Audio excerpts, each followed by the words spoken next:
Wrestling back at it again with a brand new stream and a brand new review. And with me, as always, by phone, it is Dylan from the Last Week in Wrestling podcast. Dylan, how are you doing, buddy?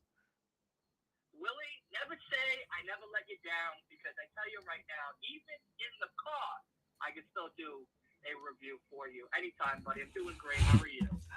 I'm doing great, and yeah, I really appreciate that. By the way, the fact that you're doing Absolutely. you're doing that, Listen, I'm working. I'm working while working. All right. I never stop. working while working. I'm literally, yeah. I'm just moving and grooving all the time, buddy. The fans are gonna see that as a massive W. Oh yeah. Tell me about it. Um, and this is our Smackdown review for last night, April 14th, 2023. Um, what did you think about this show, Dylan? Honestly, it was okay. It was good. It wasn't great. It wasn't like, it wasn't Dynamite. It wasn't Monday Night Raw. Yeah. It was good. It wasn't shitty. It wasn't anything of like, this was a stinker. But all in all, it was a good show. There was some very good moments in there, especially the Paul Heyman segment at the end with the Usos and Oh yeah, that Paul Heyman Sammy tease. was really cool. Yeah. But no, I'm very excited to talk about it with you. Yeah, I'm excited as well. So, ladies and gentlemen, if you are new here, be sure to like, be sure to subscribe, turn those post notifications on so you never miss an upload. And we're gonna get straight to the point here. You wanna kick it off? Yeah, absolutely. So we have my notes real quick because, of course, I take all these reviews and everything so seriously that I have to write it down for myself even. Well, we start off the show with KO and Ken, which I think was the perfect way to start off the weekend. Yep. Are undefeated at the moment undefeated tag team unified champions. Our boys and the Smackdown and Raw colors. It was great to see them, and of course, none other than the sad boys, the Usos. Yeah. To rain on their parade and have the goal to try to say they're going to be the 9-time tag team champions. 9 times. And, 9 times. And if Booker T was there, we would be here for about 10 minutes. Say nine times. But yeah, no, it was cool. It was great to see them come out, and of course the Usos. As the Usos and Solo were surrounding the ring, about to pounce, we get our boy Mr. Bro himself, 420 man, Matt Riddle coming out, which honestly I'm enjoying. You're enjoying. We spoke about it last. I'm enjoying it because this story makes more sense for Riddle. When he came out on Monday to attack the Miz, I was like, what are we doing here? This is stupid. This is very dumb. But, Solo and him have this feud going on, just like KO and Sammy. Yeah. All in all, it works a little bit better for the story. It makes sense. It's understandable. It's not like, we're putting him against the Miz, which there is nothing there. It would be a funny match to see 420 go against the Miz. Excuse me. But again, it's just like, the story doesn't make sense. But it does add a little bit of, levity to the whole bloodline KO Sammy story that we've been getting. So that's always good. But yeah, so Riddle comes out, he's doing his thing, he's trying to beat the hell out of Solo, which he gets a couple good shots on, I'm not gonna lie. Oh yeah, for sure. He strikes to Solo, and later on we get the main event, which is the two of them, and everything. But I thought starting off the show, a good note, 3 out of 5. If I had to rank, per match and everything, I would give this like a 3.5 out of 5 if I had to give a half, but for sure 3. Starting off the show. What about you? I liked, like, I understand, like, I'm not the biggest Matt Riddle fan, but the fact that this return makes sense for him and his whole beef with Solo, I can definitely under complaints about it. Like you said, Riddle had some good shots in those knees, bro. They're so insane. That's that UFC fighter in him. Yeah, that. You can't give that up. Yeah, like the UFC was probably like, "Hey, Riddle, show off your fucking skills."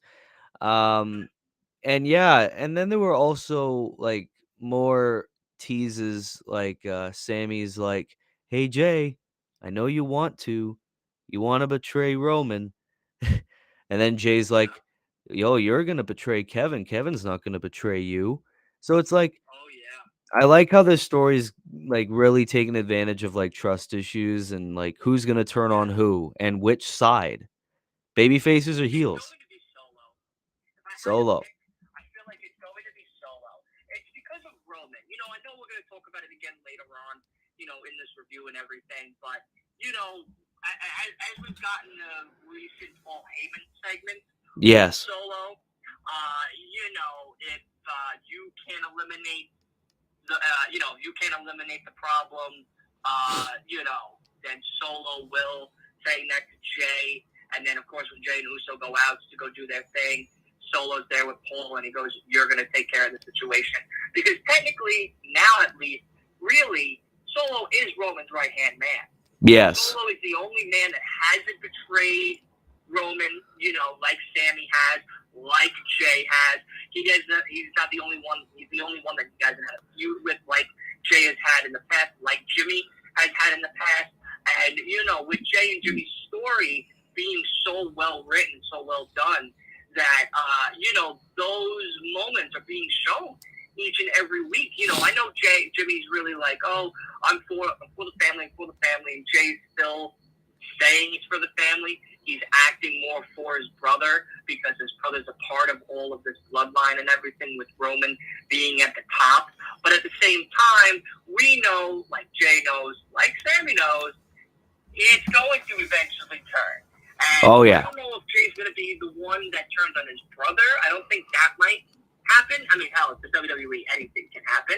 But I don't think that Jay's the one that's going to do anything in a betrayal again against at least Jimmy. But I definitely see Solo in a very intricate part going into SummerSlam, going into Money in the Bank. And now, of course, as we've recently learned, Night of Champions this coming May and everything. So that I definitely see happening in the future, because if we do get this six-man tag, which I believe is confirmed for Backlash with Riddle and KO and Sammy versus the Usos and Solo. I don't think it's confirmed. I don't think it's confirmed, but it's obvious it's going to happen. Yeah, okay. So we're about 50-50 with that. But Yeah. if it is confirmed, which, again, more than less likely it will, because, I mean, Jesus, that's a really great that's a money maker match right there. The Triple H, you better put that shit real quick. Dumb, if you don't, and do like some single matches with Solo and Riddle. Like, no. Let's get six-man tag in there. But and especially for the title, that's really cool. But yeah, I think that comes that match, and then moving forward, if Jay can't get the job done, if Jimmy can't get the job done, like Paul said in that segment, Tribal Chief's getting tired of you two, and now he's pointing at Sammy and Sammy and KO, but looking at Jimmy and Jay. Yeah. And they had no clue. They had no clue he was looking at him. Yeah, but that it's really, WWE is really becoming even better with storytelling as of late. Excuse me. And this is definitely something we got to keep our eyes on. Yeah, definitely. Something that we have to really hone in on, because with this type of setting, and of course with the LWO and Judgment Day, these are two big storylines that are starting to really make a big presence in the WWE, at least for the Smackdown brand. And for that, I know I'm rambling a lot. I'm sorry, but all good. For that, this is we got to see how this plays out, because if we get another night where it's like tag team unification match, the tag team title match from night one of WrestleMania, the better WrestleMania night, we want to see something like that happen again at Backlash, because this is very interesting. I'm very excited to see where we're gonna go here. Yeah, no, definitely. I like your point on Solo, because yes, Solo is technically Roman's right-hand man. He's the guy who never loses, never fucks up. Right. And he's been he lost to Cody, but that's really only to Only to Cody, though, and Roman beat Cody, so I don't think he'd really be that pissed off about it. And then, ever since WrestleMania, Solo's been looking like a beast. Like, the Usos even commented on that, saying that he has that savage in him. And if Solo were to betray the bloodline, that would be like top tier holy shit moment. However, And the final straw. yeah, it would be the final straw for the Roman now bloodline. has nothing. Because, yeah, and then Solo can go off on his own, feud with Roman. He is a world title level talent. We all know this. Sure. So, Sure. yeah, I mean, if Solo were to be the one to pull the trigger on the bloodline while everyone thinks it's Jay or Jimmy, I have no problem with that. However, I Yeah, I still think think that's it's hurtful. I still think it's Jay. And Me like too. that SummerSlam match is right there to complete the trilogy. That would be a fire main event, whether Roman's the champion after Night of Champions or not. That would be absolutely Yeah. sick. Yeah. No, I agree. 100%. I think you said it perfectly. Yeah. So moving on from the bloodline stuff, which we'll get more onto later, uh, we move on to PS5 playing Xavier Woods versus LA Knight. Yeah. Yeah. I love it. I'm not a big. I know Xavier Woods was in TNA and he had a great run there and everything.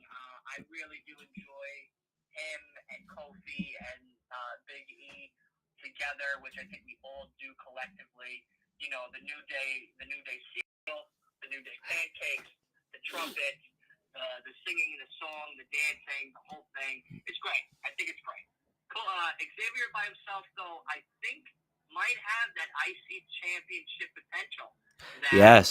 many people are very much not seeing in him. We see him as this gamer from up, down, down, as this maybe weaker of the three of the group.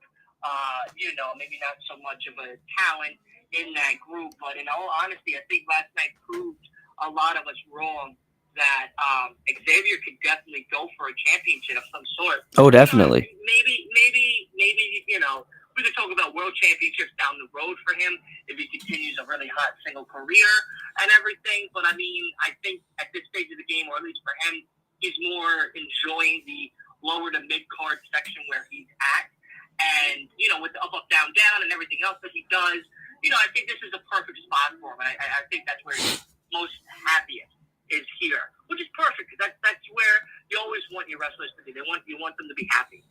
And yeah. I think that, this is going to be a cool match to see Xavier against Gunther. Clearly, Gunther's going to demolish him. I mean, he's the ring general, all right? Definitely. He's the ring general. He beat Sheamus and he beat Riddle. So, you think he's going to lose to Xavier? No. He's spoken some really good thanks because I tell you now, that ain't happening. But again, it just, for Xavier's sake, it's something that I'm definitely excited to see where we're going to go with this, especially what's going to happen with the draft.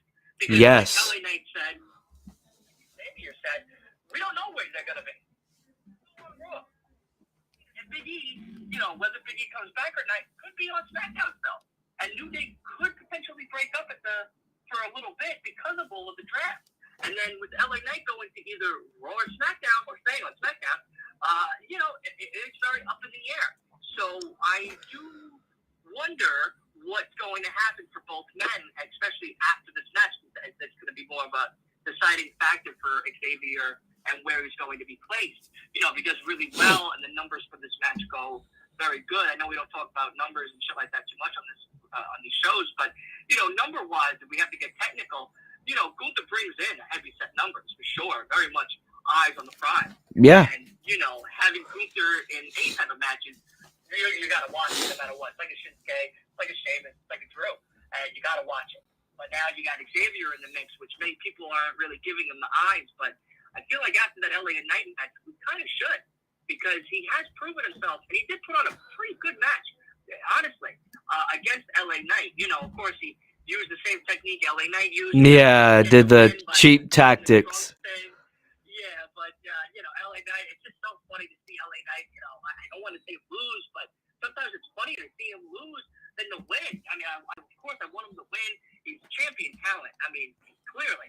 World champion. Yeah, he is the next of a champion reign of some sort in the near future. And if they don't do it for him, they are banana heads over there in the WWE. They will drop the ball with LA Knight if they don't make him at least Mr. Money in the Bank. At least that. Exactly. And no, but for LA Knight, again, this does matter. These losses do matter because then, kind of like what I forgot the announcer, Wade Barrett was saying. More wins equals more opportunities for title shots.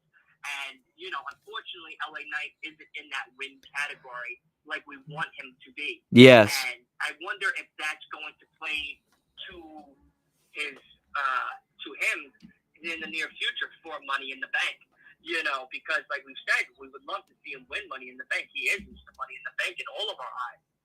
As definitely someone that needs to be in that spot. Yes. And if not the winner, he has close to second choice. So I do wonder what the future for him holds as well. Because if he starts picking up wins closer to Money in the Bank, then it's kind of self-written of him going in there and getting that opportunity and catching it in on a United States opportunity, maybe an IC belt, maybe a championship belt if the split happens. Yeah. One of them, so that's something we definitely as well need to keep our eyes on. Yeah, no, definitely. And I like this Xavier Woods kind of solo push. I hate that it's at the expense of LA Knight, but I got to give Xavier credit where credit is due. Like, how long has my man been in there? Like, it's got to be pretty close to a decade now. It feels that way. It feels like it's been about a decade. And the fact that Xavier Woods is just now getting this singles push, it feels kind of criminal. It's like you couldn't have done this sooner, but I like that he is getting it. He's going to face Gunther next week and Next Friday, I believe. Yeah, next Friday. He's going to lose, but I bet it will be a great match, and yeah, it could help with Xavier getting a good spot in the draft. Big time. And that's another thing we have to worry about is if Gunther and his match do bring in a lot of numbers for SmackDown, is it something that makes Triple H go, okay, you know what? Maybe we keep the two of these guys on SmackDown because not only did they bring in numbers, but people are talking about it, which we all want to happen. Yeah. Yeah, definitely Xavier getting a good spot on the card, especially if Kofi and definitely Big E are going to be out for a while. I know Kofi, yeah, especially Big E. Kofi won't be out that long, but if he is going to be out for a decently long amount of time, having Xavier as that mid-card talent who occasionally could challenge for either the US or IC belts could be good. And then after Money in the Bank, LA Knight can be that mid-card main event talent. And LA Knight's so over. Like Sean says in the chat, like the crowd is electric. LA Knight can face fucking Humberto Carrillo and he'd make it work. So it's man. And that's also a thing that is something that works for his benefit. That he can take mid to lower card men and have them be raised to a potential of a mid card type of setting later on. And that's something that we have to credit for LA Knight because he is one of those great talents that can do such that. Yeah, no, he can bring the best out of anybody. And I think that's absolutely amazing for him. Yeah, so Xavier then goes backstage, disrespects Imperium with the trombone. It was fucking awesome. God, I love getting that guy all worked up. Then we move on to Damian Priest versus Santos Escobar. Yeah, so I do want to say my condolences to Rhea Ripley. Her grandmother, unfortunately, has passed away. Oh, shit. Yeah, that was one of her tweet that came out, I believe, yesterday before the show. So my condolences to Rhea Ripley and her family. Yeah. First and foremost, but yeah, we had a little nice segment with, of course, Damian and Dominic and Rhea, and they won't let Dominic speak anymore. The crowd doesn't even let Dominic speak anymore. He has like insane heat. As a heel, that he is not even allowed to speak anymore, and I love that. I think that's great for him, honestly, because 2-3 years ago, as Dominic started off with his father, he was rusty, and he wasn't someone that we considered as a talent in the business because he was riding pretty much his father's coattail. Yeah. Now, as he's grown into his own, we are seeing different sides of Dominic that nothing. It's a lot more wonderful than what we thought was going to happen. And there was even a report that came out yesterday that I think Spectre was talking about, or someone else. Maybe it was Fightful. Maybe it was Pro Wrestling News. I said maybe. But we were talking about Triple H possibly setting down Dominic to NXT at one point, which is very funny because I think me and you maybe have spoken about it, maybe in group chat, maybe on YouTube. I know me and Sam have spoken about it, and that would have been, in my opinion, would have been great if that was what was going to happen for him if he didn't get his game up. Yeah, if he didn't get his big break, I said this on Twitter. I would have liked it if Dominic went to NXT, but what he's doing now is fire. Like, holy shit. It's so great. He can't even talk. He's not even able to talk. I mean, when you watch him walk out, there's people like trying to him, like ask him for a high five. He looked at somebody like smart at them. He walked away, grabbed his hand out of the way from them, like he wouldn't let him be touched by them. Like if the audience was hesitant of him and everything, which is great. It's all great heel work from these guys. Yeah. And that's something that you want to see time and time again, because as a Judgment Day and being the bad guys of the WWE, we need to see more moments like these happen. And I mean, Rhea's been doing this bad guy gimmick for a while before them, as well as Damian and Finn and everyone. But now all of them together with now Dom, it's working out even better than we would have hoped for. Yeah, no, definitely. And I like how especially ever since Bad Bunny got in the mix, now Damian has more of a spotlight on him, because Damian didn't get a spotlight on him at WrestleMania. Rhea, Finn, and Dom did. Now, hey, Backlash, it's in Puerto Rico. You used to be buddies with Bad Bunny. Now, Damian, it's your turn to get the big, exposure as a member of the Judgment Day. We also have to remember that Damian was our Universal Champion for a good amount of time. And he held that title with a really good record. So it's not like Damian's just some one-off character that can come in and do these, harder gimmicks and character development. But he was a champion. He was a champion at one point. He was the United States champion, and he held it for a while, yeah. Yeah, the guy, the guy definitely held that title with a lot of pride.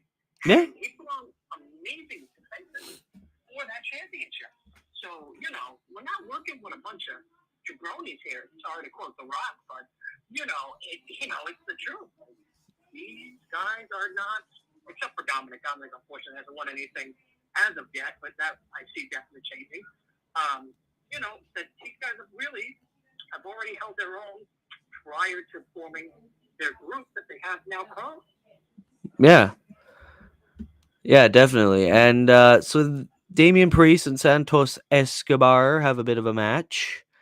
I think, Zelina Vega had a decent spot again, embarrassed Rhea. It seems clear that we're going to see Zelina Vega and Rhea Ripley at Backlash. Yeah, for sure. Which, honestly, I wouldn't really care about. I wouldn't care about. Yeah, it's not something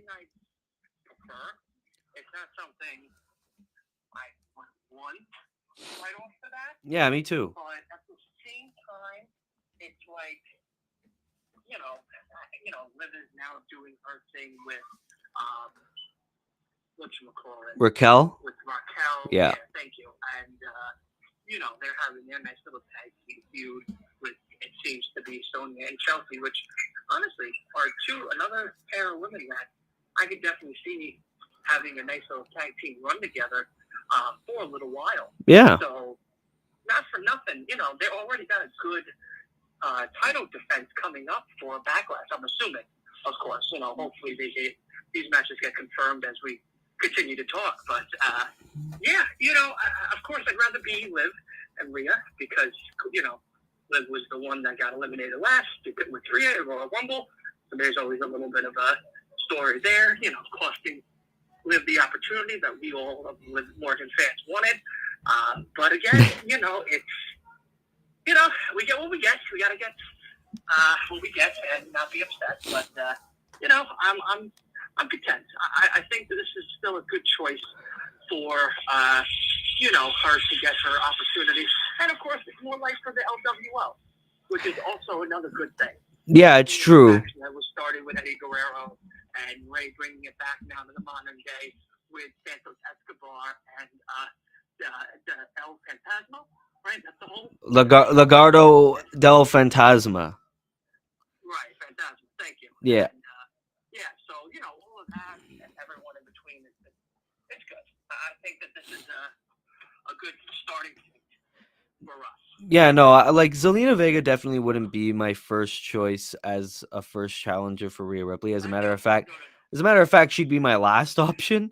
But maybe. But between her and like Emma, I don't know. Yeah, it's tied with her and BFAB. Her and BFAB for me are tied for last choice. Oh God, please. God, I want to talk about that at the end if you don't mind.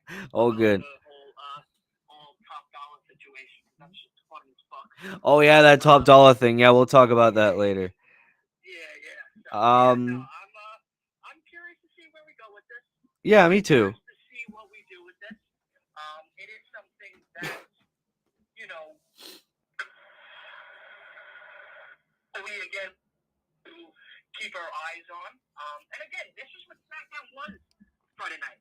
Was another hey, you gotta keep your eyes on a lot of these guys. Oh yeah. Now these stories are starting to finally develop, which is good. And that's another weakness WWE has had in the past, but now is starting to overcome as of recent weeks, especially leading up to Elimination Chamber for the men and the women's division, then doing it for the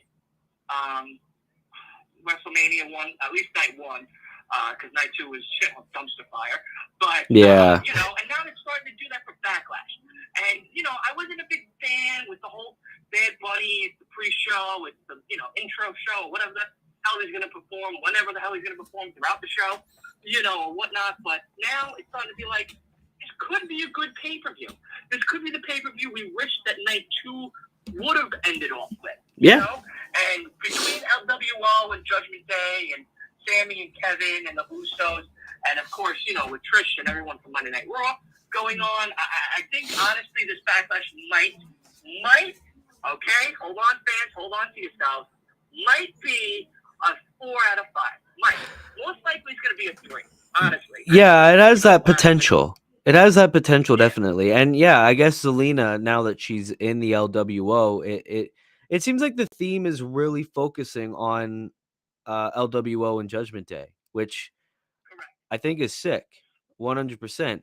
So, and Zelina deserves that opportunity. We know she's not going to win, but it's good for her. Good for her. Right.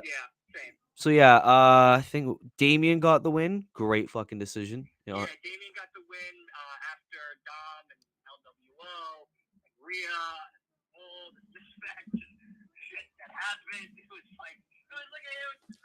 It was a nice little preview for what we're gonna be seeing. Hopefully come Backlash. Backlash. On here, Willie. Yeah, sorry. That's what happens when you're working, man. You know, you just lose your train of thought midway through the sentence nowadays. But yeah, man. Yeah. I'm excited. I'm excited to see what this pay-per-view is going to bring. It ought to be definitely a bounce back from what we missed and lacked.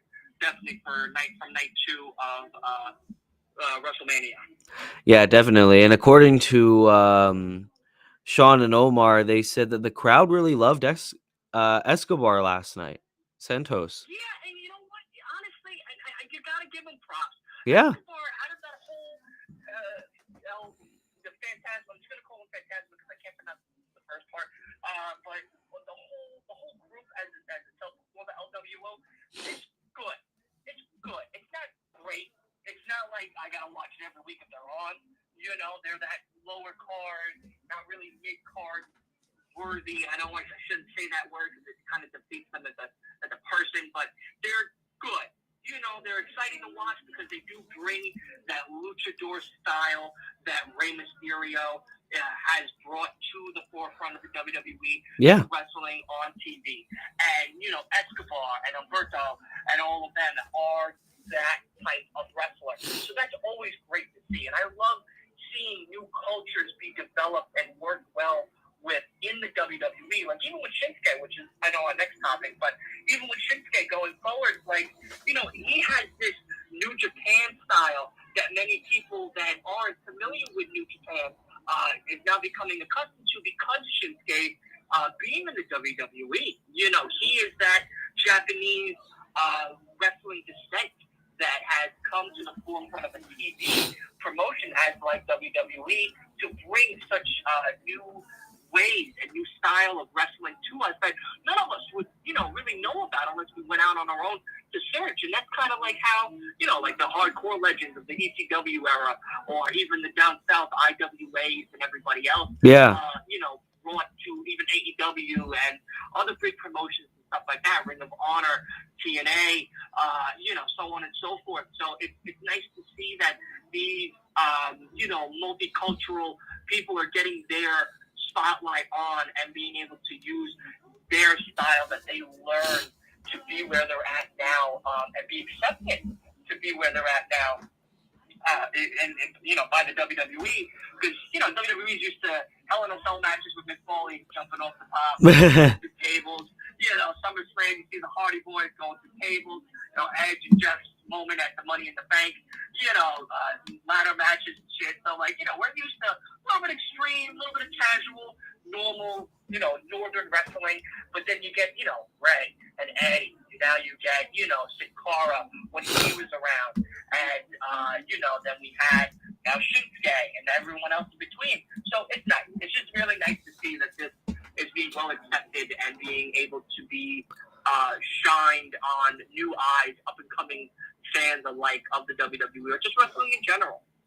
Yeah, no, definitely. And actually, our next topic was not about Shinsuke Nakamura.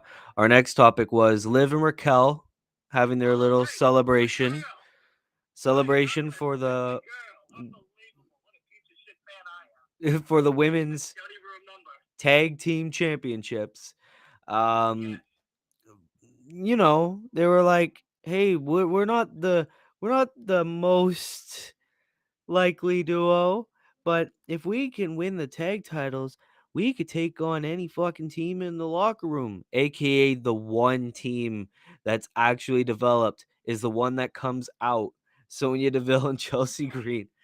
And they're like, "Hey, we want a shot. Hey, you get a shot." I think it's next week or 2 weeks from now, we're gonna get that match.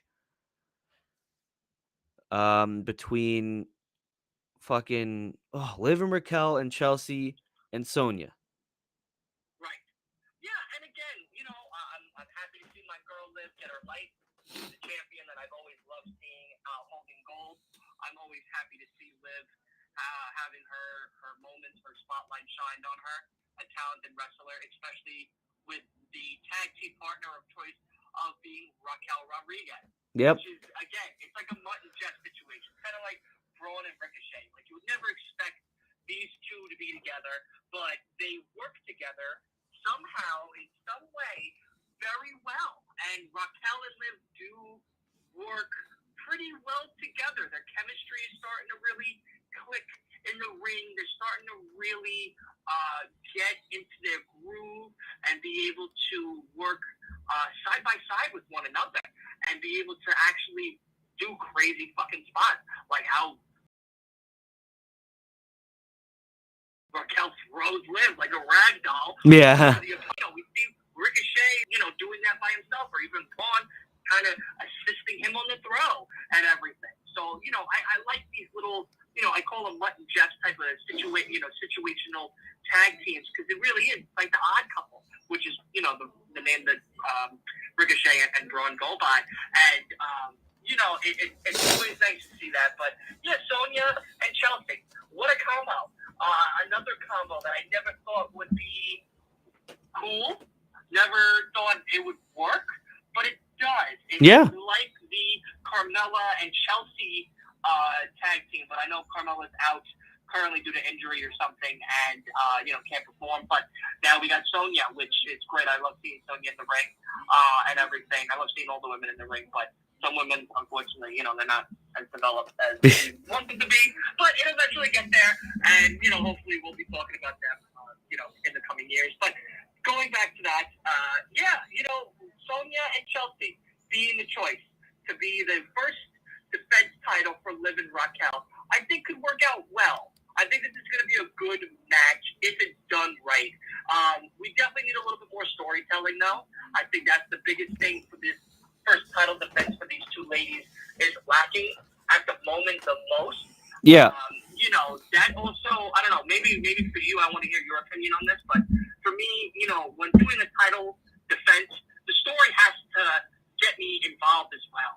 Like, as much as I might want to see wrestlers wrestle and be able to put defenses on the line and, titles on the line and pull through all these rings and hurdles to do their matches and stuff, I need the story to make sense. I need a story to bring me in. I'm like that even with video games. Like, I like my story-driven base games, and not so much multiplayer shooter like a Call of Duty. Like, I have fun with it. I play my Fortnite and all this other stuff. But, when I want to play a video game, I want a story-driven game. I need a good narrative. I need a good reason of why I'm this person and why I got to go do these things to get to the end goal. And that kind of works for wrestling.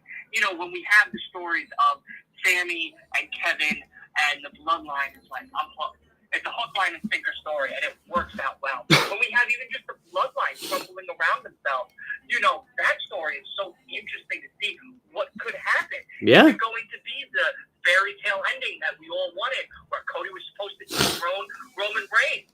Unfortunately, we didn't get that. Stupid sentimentals out there in the WWE didn't want it to happen. I don't know why, but that's what happened. We got that caca match instead. And then we got matches that we wanted to see. Kevin Owens and Sammy defeating the Bloodline, defeating a part of the Bloodline, the Usos, and knocking them down and not being able to be, 628th or 29th day champion or whatnot. And, that's what we wanted to see. That's what we wanted. And the story made sense and the story worked. Yeah. Now with Liv and Raquel, that's what we need. And I think that's what's going to make more people interested in them as a tag team going forward. The Alpha Academy kind of have it. The Street Profits have it. They're very charismatic. Montez, hilarious. Viking Raiders kind of have it. They're starting to slowly build on that as well. So, with these ladies, it's time to now build a good story. Let's see what's going to bring us in for that backlash for this coming pay-per-view to really see, like, oh, I can't wait for the tag team defense between Liv and Raquel. Yeah, no, definitely. Yeah, the story towards the Chelsea and Sonya challenge, I mean, it's not there. It's really there just to be like, hey, we have a title match on our show, which is a shame because if I were to pick a team to dethrone Raquel and Liv, it would be Chelsea and either Carmella or Sonya. I think both women deserve it, especially Chelsea being the star that she was before returning to the WWE. And Sonya's been there forever. Sonya, and she had lots of failed experiments. She had the stable with Paige and Mandy.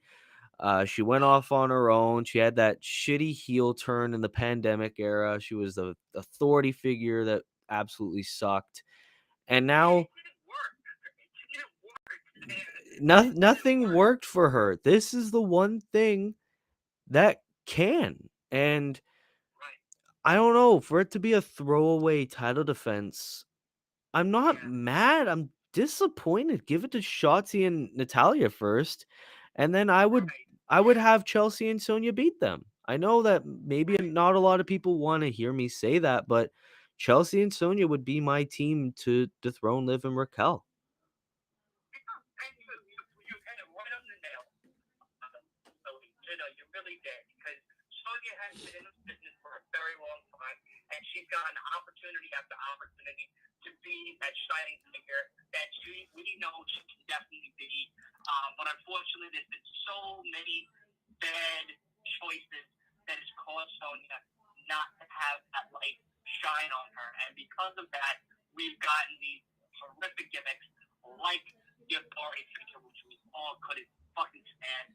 And, I definitely am excited to see what is this new chapter for Sonya going forward, because she's a talented wrestler. She's a very great athlete and everything. So I'm definitely excited to see what happens. And yeah, Chelsea Green, there is nothing bad about Chelsea. She was in GCW for a while. Yeah. With her fiance, her boyfriend, her husband even, Matt Cardona. And, they had a great gimmick going forward. They had great matches when they were in Denver tag team matches. She had a great singles career in GCW. I believe she was also on TNA. Yeah, they were both. They were both an Impact. Yeah.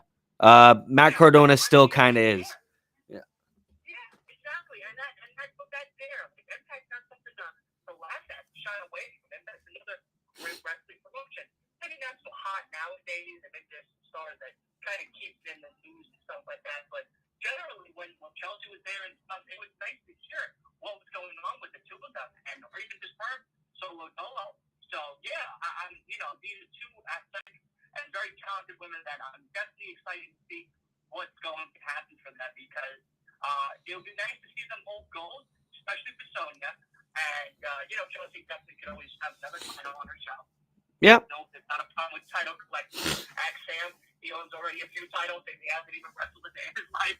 So, we're fans of that. But, yeah, man, it's something that, again, like you said, I need a story. I need something to be propelling me into this match that could be really, really good. Could be that underdog type of match. And, if we're going to just throw it away, then, yeah, give it to Shotzi and Natalia, because there's nothing going on with them. And, it's not that big of a deal if they win. And it's really not that big of a deal if they lose. Yeah, no, definitely. Then we move on to Shinsuke Nakamura against Madcap Moss. Terrible idea. Why Madcap Moss? Fucking choice. Well, I agree. Terrible fucking choice. Fucking. Should have been Karrion Kross. Should have been Karrion Kross. I was on Twitter today before we did this review. Someone talking about Karrion Kross. He's a hater. I saw you tweeted it or commented on it and everything. I liked it because I thought it was so funny what you said. And, I agree with you. If you're a hater of Karrion Kross, you must be a hater yourself. Because, Karrion Kross is talent. I mean, come on. Like, where do you want to start? NXT days? Well, I mean, the gimmick of Gladiator maybe didn't work too well at times, but athletically, he's a beast, an animal. Yeah. He's a great technical and aggressive wrestler.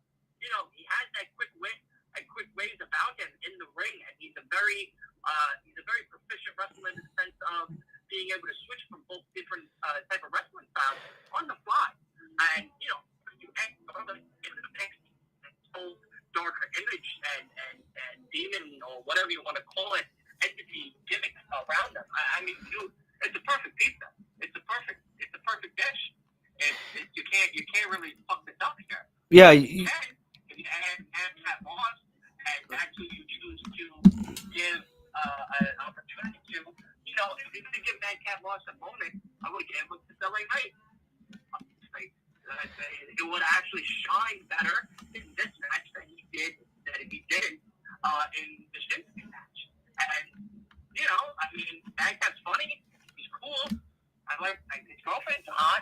There's not really much to do. You know what I mean? Like you need this box in the air, get the imaginary box. Like what the fuck? Just get your ass in the ring. You know what I mean? Like just Yeah. get your ass in the ring. Stop playing around. This is a quick match, which was great. Shinsuke just coming back. He was just in New Japan for a little while, so nice little easy, match for him to get loose back into the WWE eyes. And of course, I mean the pop when he came out, you could hear it. My TV was like shaking. It was just so loud to hear him and see him back and everything. I like the new wardrobe that he had. Happy that he kept his old music. I hope that he didn't anything. But yeah, man, no, it's great to have him back. But yeah, Karrion Kross. I'm excited to see what we do with these two because I think these two definitely have a feud that's definitely going to be worth talking about in the coming days. Yeah, no, definitely. And you brought up the part about that Twitter hater that I reacted to. I watched the whole when I quote tweeted it. I was at work and I listened to the first 10 seconds where he was like, Karrion Kross fucking sucks, and if you're a Karrion Kross fan, that means that you fucking suck too. And I'm like, what, really? The fuck's wrong with you, buddy? I watched some of his video. I couldn't watch all of his videos. I was working on everything throughout the day, and I just don't understand. That's the funny thing too, Willie. Is I get it. A lot of us fans have our people we love, our people we choose, and we're ride or die. I'm ride or die for Eddie Guerrero. You can never tell me that Eddie Guerrero sucks because I could pull up any moment in Eddie Guerrero's life and tell you, you know what I mean? Yeah. So, it's something of that nature. And again, some people just don't like other wrestlers. Don't like Madcap Moss. Again, you know what I mean? But I'm not going to make a review. I don't think I would make a review about it, and have it permanently on the internet forever. So that's something I think you just thought about. That's the thing. I don't like. I don't watch the whole video too. I don't want to say something that I could be wrong about as well. Yeah, no, I watched the whole video, and it was mainly him getting mad about Triple H booking Karrion Kross, and it's like, well, case in point, last night they're giving him a fucking feud against a recently returning Shinsuke Nakamura. Right, and that's something I can understand him being upset with. Yeah. And that's something I can understand him going, okay, I hate Karrion Kross. But it's not Karrion Kross that you're mad at. You're mad at the bookers at WWE. And that you have to be specific about who you're upset with. Yeah, you can't blame the wrestler. You can't blame the wrestler. You blame the booker. That's it. Exactly. Because if Karrion Kross came out and he sucked, we'd all be on your side, buddy. Yeah. He's ass, he's trash. Get him in the back. Get him to NXT. Get him somewhere else. Get him off TV. But he's not. Look at his NXT days. Look at what he's done in the WWE a little bit. Yeah, he hasn't had the biggest moments, and they have been overshadowed by other moments. We all thought he was going to play a major part or a part of some sort in the Bloodline feud, which I thought would have been a really great idea, but then that got changed as well. So yeah, it was stupid. It was stupid, and that's not Karrion's fault because Karrion's been very outspoken about how he's felt with returning back to WWE and being placed in this bad booking situation because even he's talked about it where he's been like, I don't understand why they're not I'm summarizing here, guys, but I don't understand why they're not using me to my full potential, and I don't understand why they're not giving me these matches that the fans would rather see me in. And of course, maybe he was referencing the Bloodline situation, which again, like you just said, would have been really great for him to be a part of. But again, that's the booker. That's not Karrion per se, because it's not Karrion going up to these guys going, I don't want to do that. That sounds stupid. That sounds dumb. That sounds lame.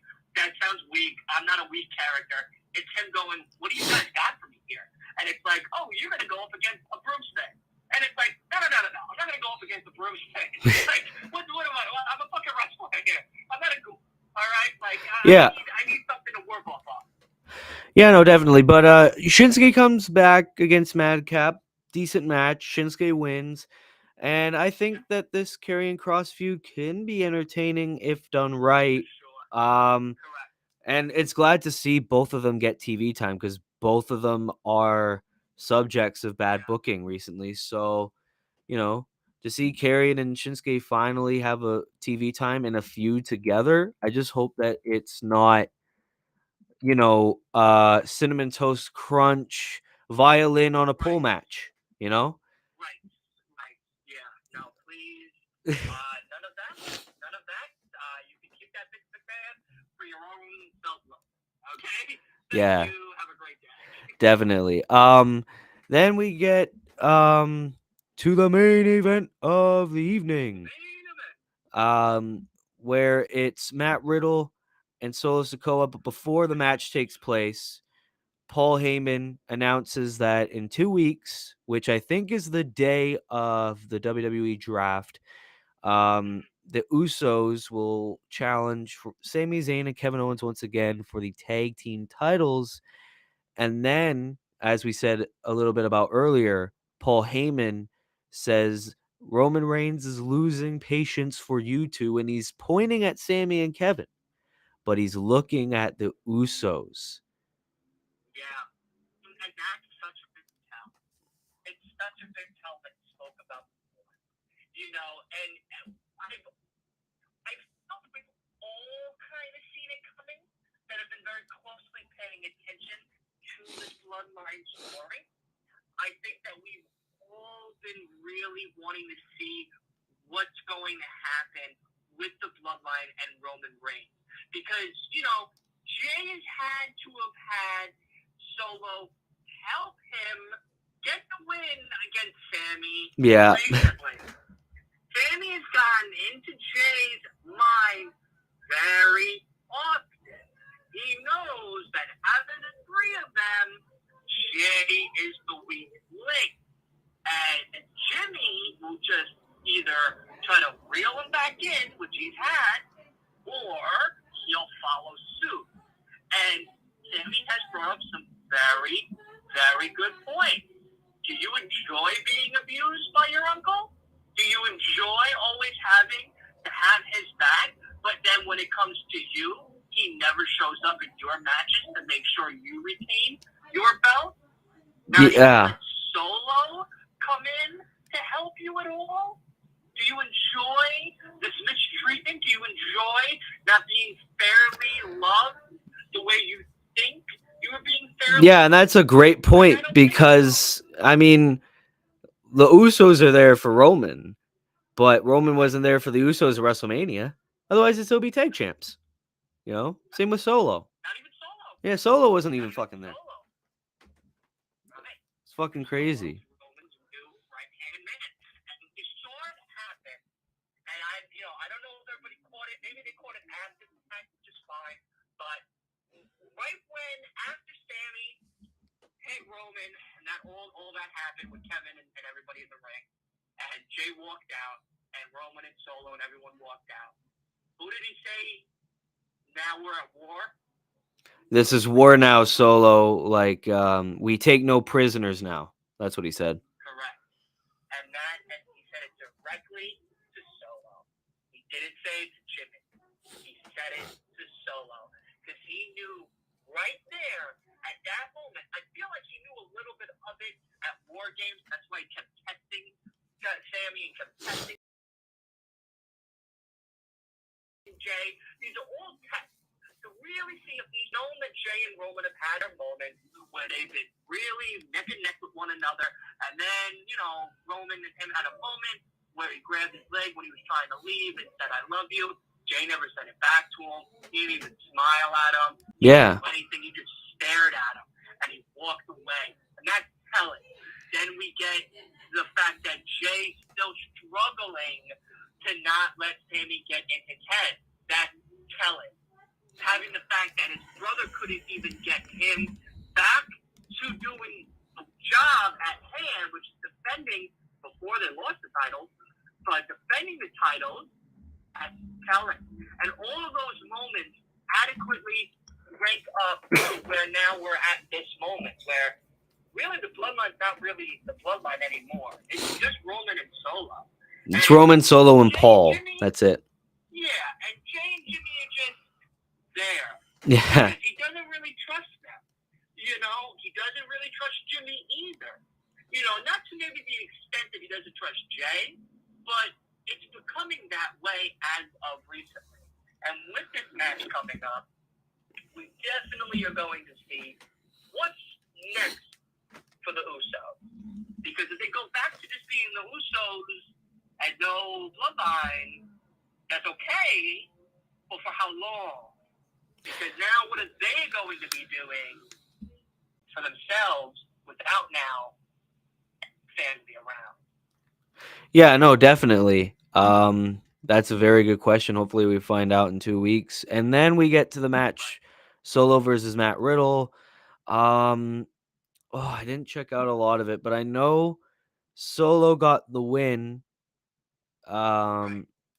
Which Yeah, James said he went back to the gulag. Solo put Riddle, trying to put Riddle through his table. Put him back to the gulag again. I was like, bro, come on. Yeah, pretty much. I mean, like, Solo beats Riddle, then he fucks him up again like he did in December, and he buries him under an announce table. He literally buries Matt Riddle. Hey, buddy, did you return? I don't think so. No win for you. And like, I was thinking about it, like, why would you fuck him up that hard? Did Riddle fail another drug test? You injuring him again? Oh my god, imagine. That would be so fucking stupid. Yeah, then don't have him come back. Just he's done. Goodbye. I don't know if Jeff Hardy taught us anything. You could get away with anything if it comes to drugs, but Tell me about it. I don't know. Yeah, no. If it wasn't like we would have known that it would have been a drug thing because Fightful would be all over that. But it was weird to see Riddle get fucked up again. And yeah, like you said, this really does seem to be heading to a 6-man tag at Backlash, whether the Usos are champions or Sami and Kevin are champions. Which, like I said in my Night of Champions video yesterday, it really seems like it might be the it really seems like it might be the Usos because Sami and Kevin can't work Saudi Arabia. So it's like if either you split the titles and you say, "Hey, Raw, hey, tag team, we'll defend it maybe the SmackDown before," and the Usos maybe have the SmackDown belts or whatever. But even then, if you keep one of the belts away, then it doesn't live up to the Night of Champions name. Anyone who's watched Night of Champions back then, that it's every title on the line. It won't be every title if Sami and Kevin are champions. They can't go. Like Sean says they can. No, they can't. Sami's of Syrian descent. And Kevin, I think, just doesn't want to go. Or I think there's another thing going on with him. But Sammy's it's a ethnicity or a religion. Yeah, it's a religion. Yeah. And I think Kevin, I don't think it's a religion. I think it's a personal preference because I'll be very frank here. Saudi Arabia, from what I've heard, is not very nice to their women. No. And everything, and I think that also they're not so nice to Americans over there. So again, that's me saying it. How true it is, I don't know. I can't really research it while I'm driving, but it's something that I have heard throughout the times that WWE has gone over to to Saudi Arabia for their pay-per-views and stuff. But I think with Kevin, it's more of a personal thing than a religion or ethnicity thing. So that's and I get it. That's fine. Do your thing. I respect everybody. So do whatever makes you feel happy, bud. But yeah, so with that being said, though, yeah, it's a very valid point, Willie. Now, what does happen? With this draft and everything, is this the time where we now just split the belt? And does that not only affect the tag team division, but does it affect Roman? Because we're going to just do the belt split because we're coming close to, Night of Champions at next month, a few weeks after Backlash. Then what does that mean? Exactly. What does this mean? Does this mean that after this draft, Kevin and Sami have to drop the other branded belts in order to have a new contender for those belts? And if so, when does that happen? Does that happen while the draft is happening? Does that happen after Night of Champions? Does it happen before Night of Champions? Is this something that's going to happen during the draft? Yeah. You know, WWE kind of put themselves in a little bit of a pickle in this situation because it's supposed to start in 2 weeks, which brings us to Backlash, and right after Backlash, I believe. And it starts on a Friday, and then through those 2 weeks, it will also continue on to Monday for Monday Night Raw. I don't know, and the China's going to have to correct me or not, but I don't know if that also is going to do or affect the Tuesday NXT show because I know No. part of this draft. No, I don't think you get drafted to NXT, but I think NXT people are allowed to be drafted. to be drafted up. Right? Yeah, because it can't be like Dolph Ziggler is going to NXT or Mustafa Ali is going to NXT. If they're going to NXT, they would just show up. They won't get drafted. Right. Kind of like Gargano recently. Kind of like what Gargano did. Kind of like what Jinder did. You know, those people. Right, exactly. But yeah, so you know, again, it puts these guys in a pickle. It puts them in this predicament where it's now what happens with this unification tag team belts, which I know Willie and I both agree on this, but we hate these fucking unificated belts. You know, yeah. I'd rather have my Raw tag and my Smackdown tag, and I'd rather have my Raw champ and my Smackdown champ. Both these brands have brought in over the 20 plus, 30 plus years of great entertainment for all of us fans alike, young and old. And these belts were split back then. They should be continuously split now. I get it. They tried this new thing, and maybe it worked for a little bit. But after a certain point, it became very annoying, and it became a nuisance. And now we're in this type of predicament where, okay, now we got Night of Champions where some of our men and women cannot go to because of their preference or religion or whatever it may be, and we have these unified tag team champions. What do we do? Oh, okay, well, if we're going to plan the Usos at Night of Champions, defending the possibility of a Raw tag team, is it the Usos versus the number one contenders for the tag team? Or is it, Sam and Kevin facing the night before Saudi Arabia for the tag team belt? What's actually going to happen here? So I'm not sure. Yeah. I hope we get it figured out soon and it makes sense because, as much as we want these unified belts to go away, the story that's going to have to come with it needs to make sense. It does. Again, if it doesn't make sense, then what the fuck is the point of Night of Champions in Saudi Arabia? Yeah, because that's my problem. It's like you should have called it something else because you have your unified tag champs that doesn't want to be there. Let's say you have another champion that doesn't want to be there. It just makes it pointless. It's like Night of Champions back in 2008 and beyond. It's like, yeah, just call it something else. Or you could have kept it at King and Queen of the Ring. That way you could have gotten away with Sammy and Kevin not being on that card. And you don't have to book yourself into a corner. Or just, not have it at Saudi Arabia. Have it in September. That's their big money day because, the Saudi Arabian currency is a little more higher there.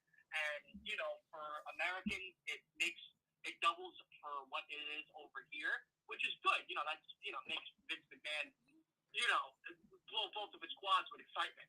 How much money he makes from the Saudi Arabia shows. But, excuse me. If you're having, like you said, Willie, I'll say a good portion of men and women not going over to Saudi Arabia for whatever the reason is, what do we do now? Is it worth still going to Saudi Arabia twice in 1 year, then once in 1 year?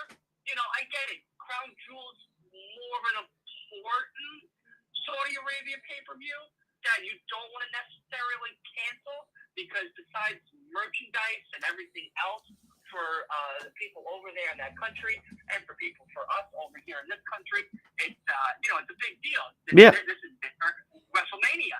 So if that's what's really at risk here, money-wise, then I would not have Night of Champions at Saudi Arabia. You could do it in Ireland. You could do it maybe in a different country if you want to try that out. We still have Do it in Canada. Do it in Canada Canada. would be really great because then maybe that could be Edge's last match. Oh, yeah. You know, I know there's rumors that Christian is supposedly considering coming back to the WWE or maybe in talks with coming back to the WWE. Yeah, and that means those Tony Khan teases won't work. For Yeah, Luchasaurus. But again, you know, that's the decision that Triple H and everybody at WWE are going to have to make. Because, you know, with this draft happening still not as quickly as we wanted to, and, you know, ending near the Night of Champions, you know, this isn't a good idea. I think draft then should have happened after Night of Champions. Maybe, you know, leading into Money in the Bank where it's still going to be, it's not American soil, but it's soil that everybody can go on. So if Kevin and Sammy do stay the unified tag team, and that's the next pay-per-view that they lose it at, which is Money in the Bank, and it's only one of their belts, let's say the Raw ones or the Smackdown ones, but they keep the other ones, then okay. You know what I mean? Like, if they're going to be drafted, let's say the Raw, and they got to lose the Smackdown belt, and this is getting close to Night of Champions, then yeah, the best option for them would be having a number one contenders match leading into Night of Champions, which they'd have to really push through very quickly, because otherwise, you know, with that short amount of time, you're like, you know, you're cutting very close to that pay-per-view. So, you know, that's you know, there's a lot of things on the table here for this. So we you know, again, this show, like I said before, this is a show that we have to really keep our eye on going forward. It's now with the draft, with these big two pay-per-views coming up, with Backlash and everything coming up. Yeah. I said the draft twice, my bad. But yeah, so you know, with everything coming up as of recently, we need to keep our eyes close on what's going on and what's going to happen. Because if not, you know, we're going to be reporting on all of it, but again, you know, we shall see. Yeah, no, definitely. And yeah, these are strange times and unpredictable times. Like Night of Champions, Saudi Arabia, Sammy and Kevin. I mean, yeah, we're gonna have to wait and see. But that was it for SmackDown for April 14th, 2023. This show was okay. It wasn't the best. It wasn't the worst. Yeah. Nothing that really shocked me. Nothing that really got me on the edge of my seat. I mean, I'm happy that Xavier Woods is getting a singles title shot for once in his fucking life. Shinsuke is back. Bloodline tease. Actually, no, that's a lie. The only thing that shocked me was the Bloodline tease, but that goes without saying, doesn't it? Yeah, I agree, Sean. I'll give it a 4 out of 5. I think it's a pretty good score. Nothing stupid happened, really. And two mid-carders and Shinsuke and Karrion are feuding. I hope it's great. Yeah. Otherwise, you're going to fuck it up. So, yeah, no, definitely a 4 out of 5 for me. Yeah. All right. But, I wanted to talk quickly, if you don't mind, about Top Dollar. Oh, yeah, Top Dollar. I completely forgot about that. So I'm blocked. I'm blocked from Top Dollar. Top Dollar don't like me no more. He doesn't like me either. He made a tweet who said, who's hotter than Top Dollar? And I listed off a bunch of names. I said Alpha Academy, Rey Mysterio, what else did I say? I listed a whole bunch of names. And then I said, should I continue? So before he even got to see the reply that he said, that luckily Wolf sent me or whatnot, he blocked me. So Wolf is a king. And did you send it to me, man? Or someone sent it to me in the group chat. It was either Wolf or Ryan. One of those two. I think it was Ryan. Yeah, okay. So, yeah, one of the guys from our group chat from Pro Wrestling News. Sent me the reply. And, it said maybe, something to the extent of maybe your 179 followers will like to hear you talk about that on your successful podcast. Which, to Willie's point, he called my podcast very successful. So, honestly, I got to take that with, all appreciation. So, thank you very much, Top Dollar. Top Dollar knows what's hotter than Top Dollar, and that's the Last Week in Wrestling podcast. He admitted it.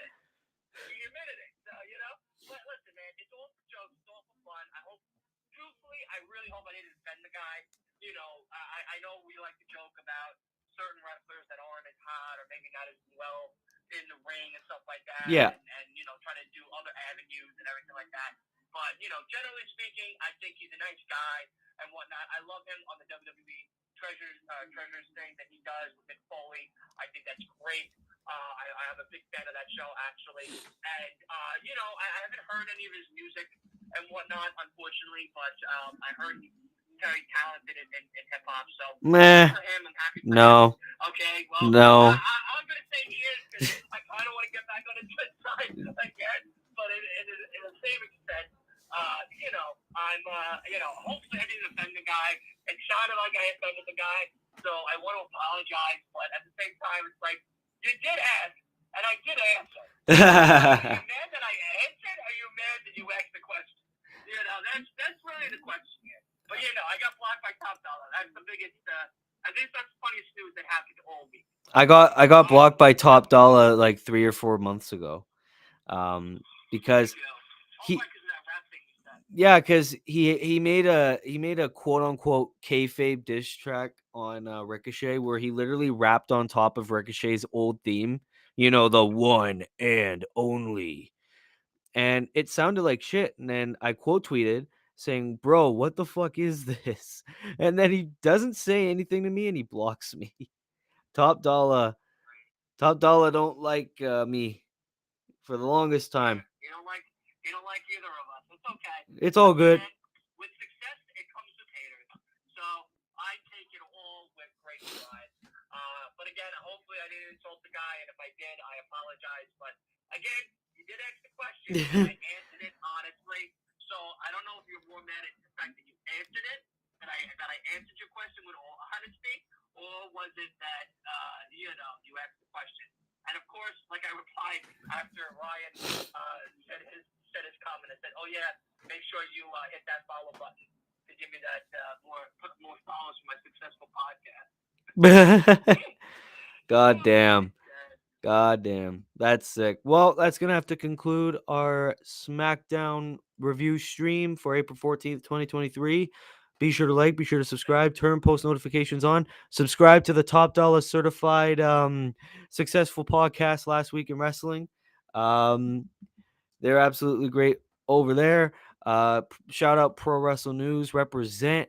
And shout out to High Side of the Ropes, One Shot Killers, Cheap Pop, Rosslyn for Life, what have you.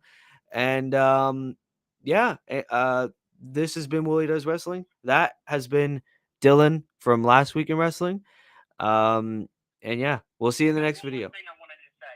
Oh, wait, hold on 1 second. I just want to say one thing. What's good? Did you already end the stream? No, it's still going. Okay, all right. So everybody in the chat, I know everyone's been asking me about watch-alongs and stuff like that, about Backlash, all these other pay-per-views coming up. Yes, we're doing all of those, but tomorrow is the Collision for New Japan. Orange Cassidy is defending his title. I forgot who his opponent is, but me and Sam are going to be doing the live stream tomorrow about 6:37. I think the show starts at 7, or it might start at 8. So I'm gonna figure out what time it actually starts today, so that way I can get everyone, you know, give them all the info, so that way we know what's going on. But yeah, so tomorrow definitely going to be doing a stream for the Collision New Japan pay-per-view on the Pro Wrestling News channel. So definitely make sure you guys subscribe to the Pro Wrestling News channel, as well as me, which I love always hearing and seeing my new subscribers, which Sean, I saw you and everybody, so thank you again. So that was it. That was my last bit of news. Well, Sean and Neil both said okay. Sean even got a shout out. Good on you. So yeah. So in case you guys didn't take that or hear that, Collision New Japan watch along on Pro Wrestle News, hosted by Dylan and Sam. And yeah, that's a great little bit of news to end off the stream. So this has been your boy Willie Does Wrestling. That has been Dylan of Last Week in Wrestling podcast. Shout out Sam as well. I forgot to shout out that boy. And I'll see you in the next video. Be good, people. Awesome. I'll see you in the next video. Be good, people.